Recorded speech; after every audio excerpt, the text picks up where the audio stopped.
Keeping a checking account. In this packet, we're going to go through 8 transactions, but for these 8 transactions, we're going to do everything necessary for them.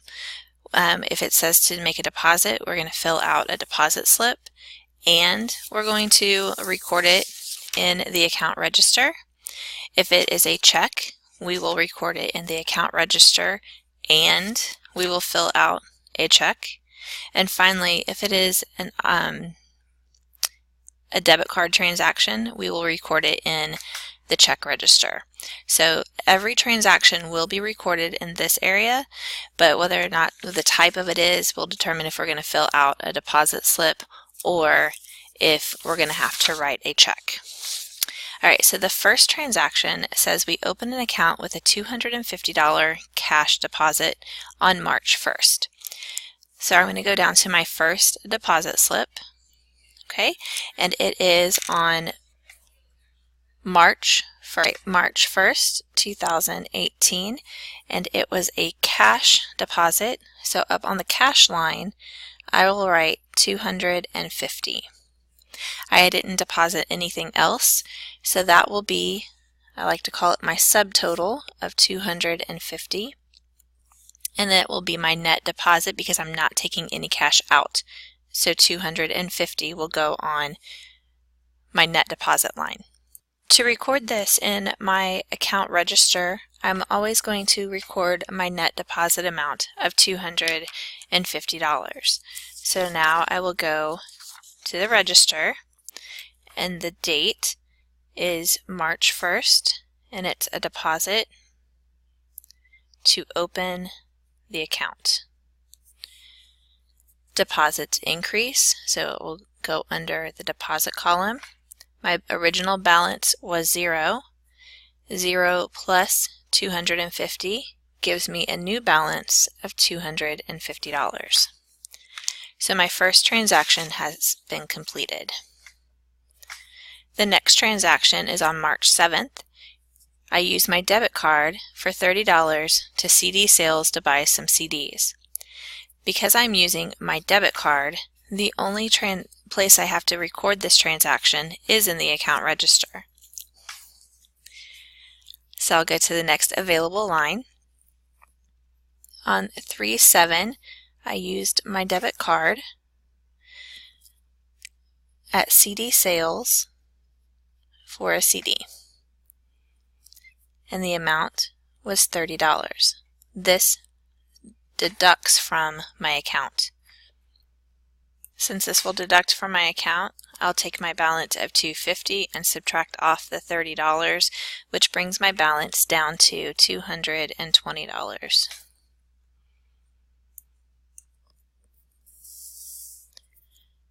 The next transaction.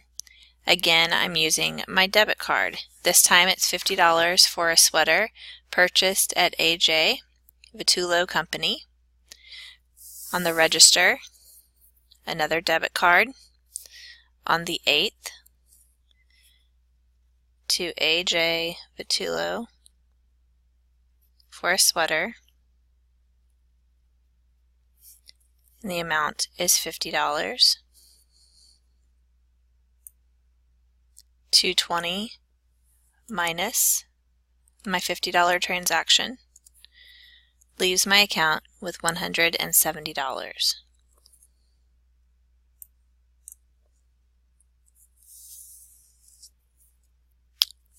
On March 10th, I write a check 994 for $45.10 to Acme Bicycle Shop for the repairs to my bicycle. In this case, the first thing I'm going to do is record it in my check register.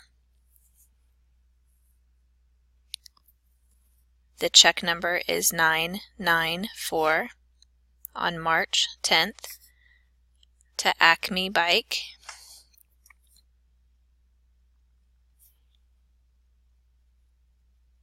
For repairs, and the amount is $45.10. I will calculate my 170 minus 45.10, and that brings my balance down to $124.90.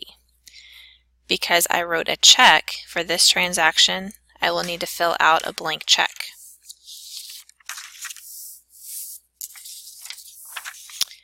I wrote check 994. Okay, again, it is to Acme Bicycle Shop on March 10th for $45.10. This box I will fill it out in numbers, and on the line I will spell the numbers out.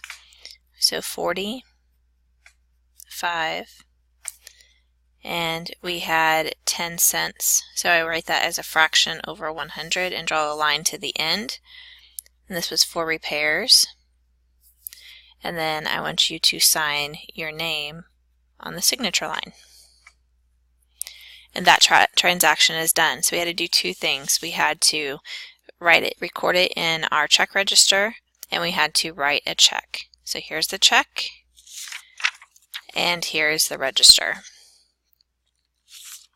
That brings us to our next transaction. On March 12th, we wrote another check for $10 to Happy Pet Store for pet supplies.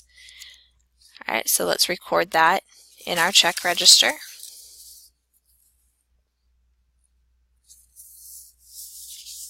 Okay, so check number 995 on the 12th, and this went to Happy Pet Store.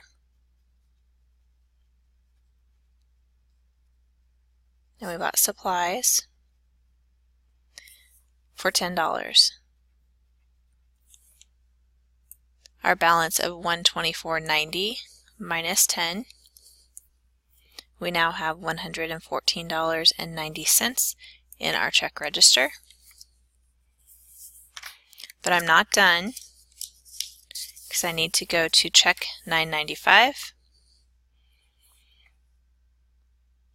on the 12th to Happy Pet Stores.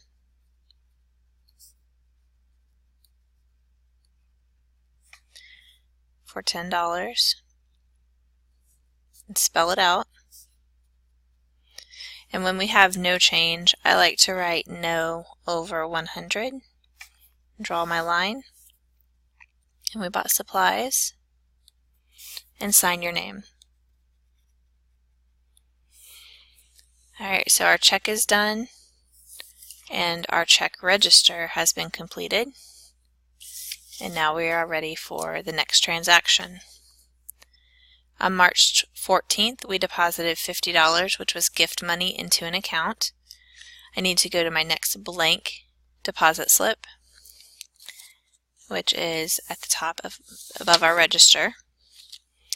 All right, so this was March 14th. We had cash of $50. Which is our subtotal. We're not doing anything else. We're not taking any money out, so our net deposit is also $50. And now I will record that transaction in my register. March 14th, deposit, and it was a gift.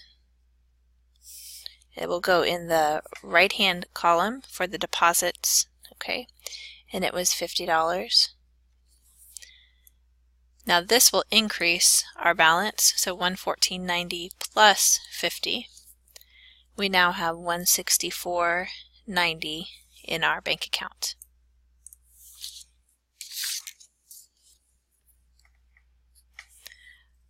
We're going to write one more check. We're going to write check 996, paid to Lawson High School for 2 tickets to the basketball game for $16. We can record that entry. So check number 996. Oh, guys, I messed up. I forgot to write that we made a deposit, and we made a deposit. That's our code. Sorry about that. So check 996 on March 16th, and it's to Lawson High School for tickets. And the amount to Lawson High School was $16.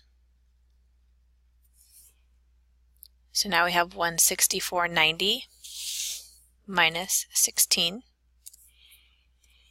which brings us to 148.90.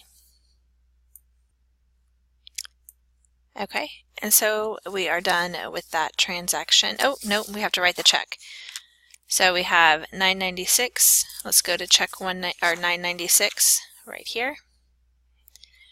Okay, the date again was the 16th, and it was to Lawson High School.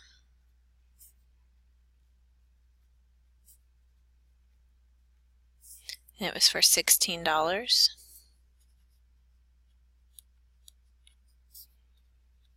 Again, we didn't have any change, so I'm going to write no over 100. And we bought tickets,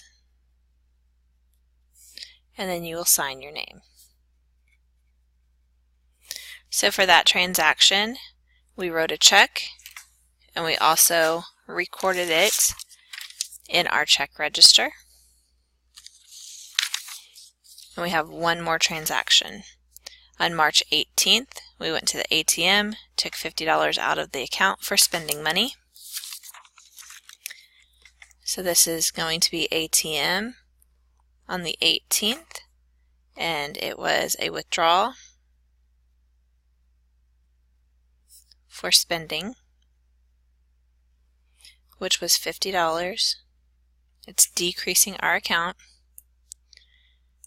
So now we have 148.90 minus 50, and we will end with 98.90 in our account. And we're done keeping a checking account.